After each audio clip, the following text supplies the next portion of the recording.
আজকে বিশেষ রথযাত্রা আপনি এসছেন শ্রমিকদার বাড়িতে, এখানে রথ বেরোচ্ছে, অনেক বক্তব্য আপনার শুনলাম রথ সম্বন্ধে, কি বলবেন?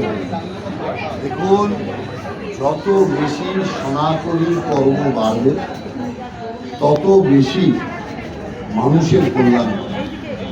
এই রথযাত্রা যেটা আছে এটা শুধুমাত্র জনকল্যাণের জন্য, ভক্তি যোগের জন্য। একমাত্র মানুষের চিত্তশুদ্ধি হয়, আত্মা শুদ্ধি হয় দেব দেবীর পুজো পার্বণ উপাচার। অতএব জগন্নাথ দেব পুরীর মধ্যে সীমাবদ্ধ ছিলেন। আজ দেখুন সারা বিশ্বে জগন্নাথ দেবের রথযাত্রা চলছে, কোটি কোটি ভক্ত সারা বিশ্বে জগন্নাথ দেবের নাম গান করছে। আর আমি মনে করি জগন্নাথ দেবকে নিয়ে রাজনৈতিক খেলা করা উচিত নয়। জগন্নাথ দেবকে পুরী থেকে জোর করে টেনে এনে দীঘায় বসিয়ে দিলেই জগন্নাথ পুরী থেকে দীঘায় চলে এলেন। এই যে পাপ, এই পাপ বাপকেও ছাড়েনি। কারণ জগন্নাথ দেব স্বয়ংভূ পুরী। তিনি রাজা ইন্দ্রদম্ভকে আদেশ দিয়েছেন যে আমি পুরীর জগন্নাথ মন্দিরেই অবস্থান করব।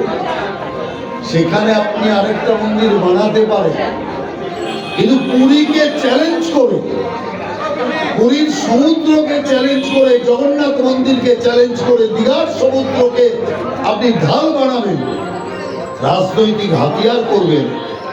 এ পাপ জগন্নাথ দেব কোনোভাবেই সহ্য করবে।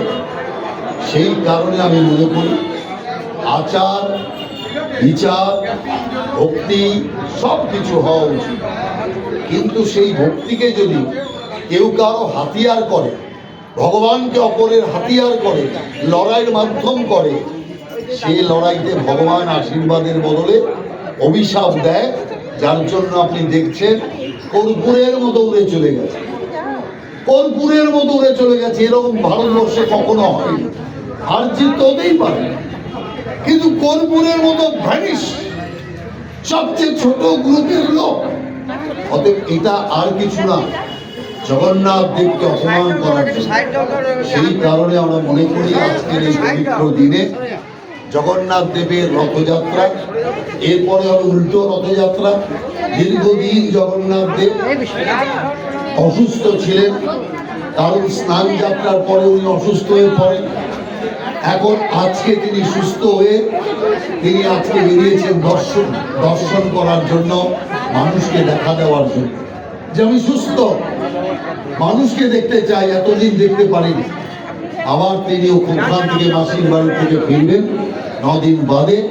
অতএব এই যে জগন্নাথ দেবের রথযাত্রা, এই রথযাত্রা আজকে একটা ভারতের একটা গৌরবময় একটা অধ্যায় পরিণত হয়েছে। অতএব রথযাত্রা আর উড়িষ্যার মধ্যে সীমাবদ্ধ নেই, এটা একটা জাতীয় যাত্রা বলে আমি মনে করি। আর এই রথযাত্রার সাথে কোটি কোটি মানুষ সর্বত্র তারা মিলিত হচ্ছে। এটাই আমি বলবো আপনাদের, জয় জগন্নাথ। শ্রাবণী মেলা হচ্ছে, গতকাল সিএম শ্রাবণী মেলা বড় করে শ্রাবণী মেলা হচ্ছে।